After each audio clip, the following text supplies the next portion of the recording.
அனைவருக்கும் வணக்கம். இந்த வீடியோல கொஸ்டின் நம்பர் 3 2025 நடந்த குரூப் 2 ஜெனரல் இங்கிலீஷ் கொஸ்டின் தான் நம்ம பார்த்துட்டு இருக்கோம். இந்த கொஸ்டினை பார்த்துட்டு நம்மளோட மெட்டீரியல்ல ஆன்சர் எங்கன இருக்கு அப்படிங்கிறத நான் இந்த வீடியோல ஒவ்வொன்றையும் சொல்லிட்டு இருக்கேன். ஸோ ஃபர்ஸ்ட் 2 கொஸ்டின் பார்த்தாச்சு. ஓகேவா? இப்போ question number 3. Fill in with the correct phrase. The air host instructed the passengers to fasten the seat belt during the இந்த இடத்துல ட்விஸ்ட் வச்சிருக்காங்க. இங்க என்ன வரும் அப்படிங்கிறது தெரியணும். ஓகேவா?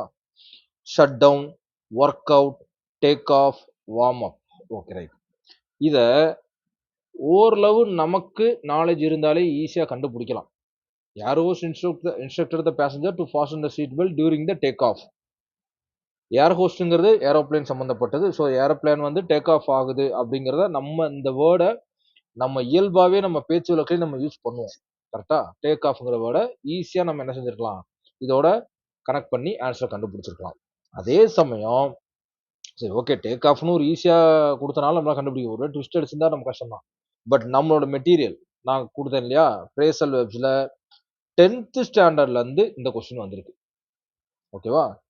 ஃப்ரேசல் வெப்ஸ் 10th ஸ்டாண்டர்ட் எல்லா ஸ்டாண்டர்டுக்கும் நான் ஃப்ரேசல் வெப் தனியாக மெட்டீரியல் கொடுத்துருப்பேன். ஸோ அப்போ நம்ம மெட்டீரியல்ல ஃப்ரேசல் வெப் 10th ஸ்டாண்டர்ட் படிச்சிருந்தா இந்த கொஸ்டினுக்கு ஆன்சர் நீங்க பண்ணிருக்கலாம். எந்த இடத்துலன்னு காட்டுறேன். அப்படியே இருங்க. இந்த பாருங்க, exact take off. To leave the ground and fly, ஆரம்பித்தல். The plane took off and hour late. கொடுத்துருக்கனா மெட்டீரியல் டேக் ஆஃப். இதே கேள்விதான் ஜெனரல் இங்கிலீஷ்ல 2025ல தேர்டு கொஸ்டினா வந்திருக்கு. Take off same word take off இருக்கா, 10th ஸ்டாண்டர்ட்ல இது இருக்கு. அப்போ நான் கொடுத்த மெட்டீரியலை நீங்க பார்த்துருந்தீங்கன்னா பிளேன் தான் டேக் ஆஃப் ஆகுது அப்படிங்கிறது அந்த சென்டென்ஸ்லையும் கொடுத்துருக்கேன். அப்போ இங்கேயும் என்ன செஞ்சிருக்க முடியும், உங்களால கெஸ் பண்ணிக்க முடியும். அதே பிளேன் டேக் ஆஃப்னு அப்படியே தூக்கி கொடுக்க மாட்டான், அந்த வேர்டை வச்சு வேற சென்டென்ஸ் ஃபார்ம் பண்ணி அவன் கேள்வி கேட்பான். அப்ப உங்களுக்கு முக்கியமா தெரிஞ்சிருக்க வேண்டிய மீனிங் என்னன்னா, டேக் ஆஃப்னா என்னன்னு தெரிஞ்சிருக்கணும். அப்ப நீங்க கொஸ்டினோட கனெக்ட் பண்ணி அந்த மீனிங் அண்டர்ஸ்டாண்ட் பண்ணி நீங்க ஈஸியா படிச்சிட முடியும். ஓகேவா? இப்ப தேர்டு கொஸ்டின் நம்மளோட பறவை மெட்டீரியல்ல எக்ஸாக்டா கொடுத்துருக்கதே எடுத்து காட்டிட்டு இருக்கேன் நான். ஸோ அப்ப 3 கொஸ்டின் எல்லாமே நம்ம மெட்டீரியல்ல இருந்து கேட்கப்பட்ட கேள்விகள்.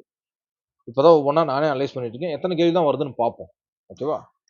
Okay take off. இது இப்போ தேர்ட் கொஸ்டின் கண்டிப்பா மெட்டீரியல்ல இருக்கு நான் கொடுத்ததுல. அதுல நீங்க படிச்சிருந்தீங்கன்னா கண்டிப்பா ஆன்சர் பண்ணியிருக்கலாம். Take off. Okay right. Close பண்ணிக்கலாம். அடுத்த கொஸ்டின் பார்ப்போம்.